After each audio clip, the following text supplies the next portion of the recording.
February 4th, 2020. Tuesday of the fourth week in Ordinary Time. A reading from the second book of Samuel. Absalom unexpectedly came up against David's servants. He was mounted on a mule, and as the mule passed under the branches of a large terebinth, his hair caught fast in the tree. He hung between heaven and earth, while the mule he had been riding ran off. Someone saw this and reported to Joab that he had seen Absalom hanging from a terebinth. And taking 3 pikes in hand, he thrust for the heart of Absalom, still hanging from the tree alive. Now David was sitting between the 2 gates, and a lookout went up to the roof of the gate above the city wall, where he looked about and saw a man running all alone. The lookout shouted to inform the king, who said, "If he is alone, he has good news to report." The king said, "Step aside and remain in attendance here." So he stepped aside and remained there. When the Cushite messenger came in, he said, "Let my lord the king receive the good news, that this day the Lord has taken your part, freeing you from the grasp of all who rebelled against you." But the king asked the Cushite, "Is young Absalom safe?" The Cushite replied, "May the enemies of my lord the king and all who rebel against you with evil intent be as that young man." The king was shaken and went up to the room over the city gate to weep. He said as he wept, "My son Absalom, my son Absalom, if only I had died instead of you. Absalom, my son, my son." Joab was told that the king was weeping and mourning for Absalom, and that day's victory was turned into mourning for the whole army when they heard that the king was grieving for his son. The word of the Lord. The responsorial psalm. The response is, "Listen, Lord, and answer me." Incline your ear, O Lord, answer me, for I am afflicted and poor. Keep my life, for I am devoted to you. Save your servant who trusts in you.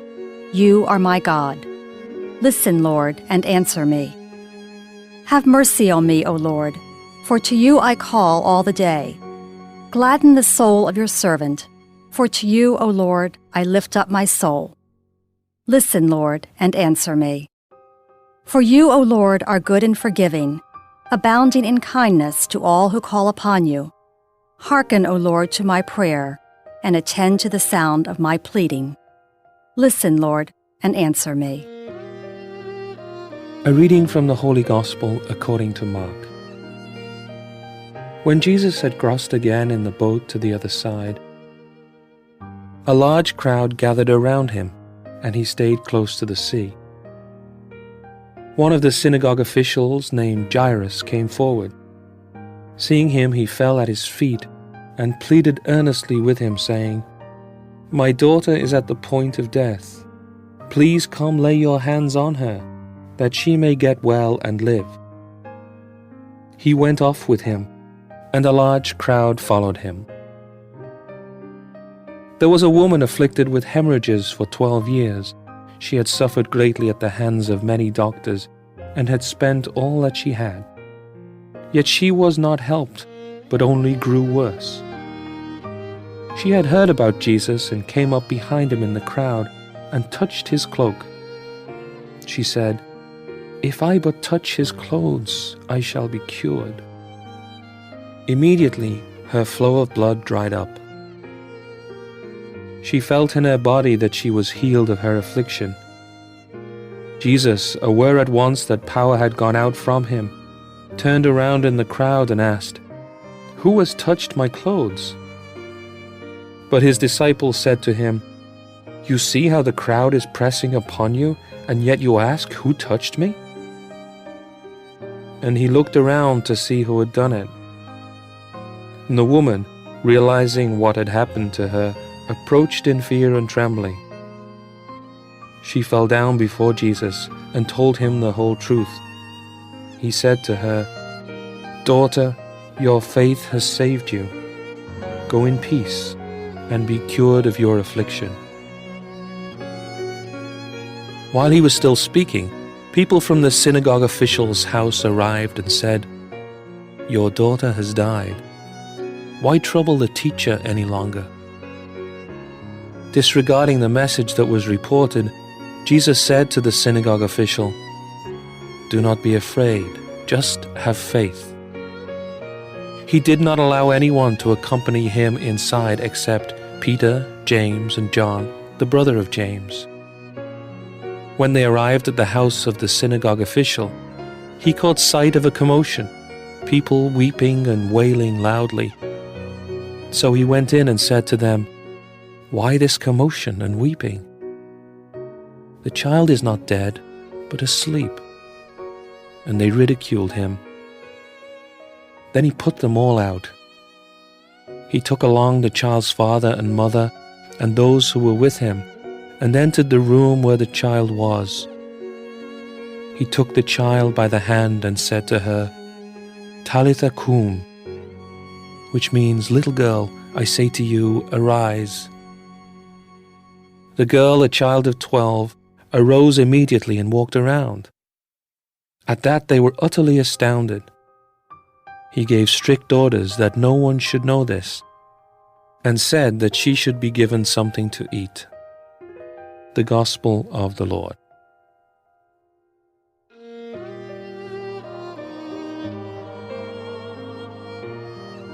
This is Catholic Daily Reflections for Tuesday of the fourth week in Ordinary Time. Today's reflection is entitled, Extraordinary Faith. If I but touch his clothes, I shall be cured. Immediately, her flow of blood dried up. She felt in her body that she was healed of her affliction. These are the thoughts and experience of the woman who had suffered greatly for 12 years with hemorrhages.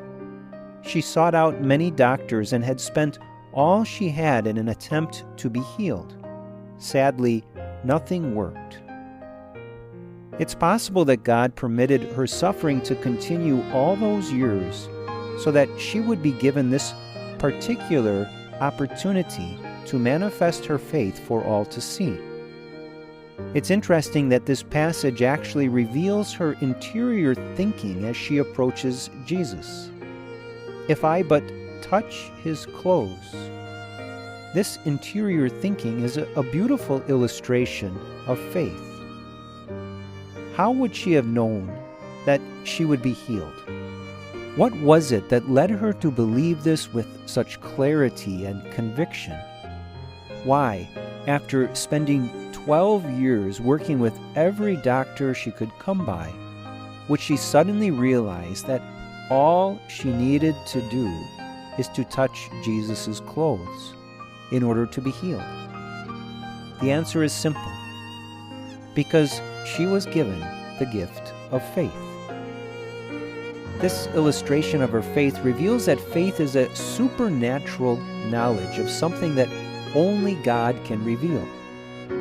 In other words, she knew she would be healed, and her knowledge of this healing came to her as a gift imparted by God.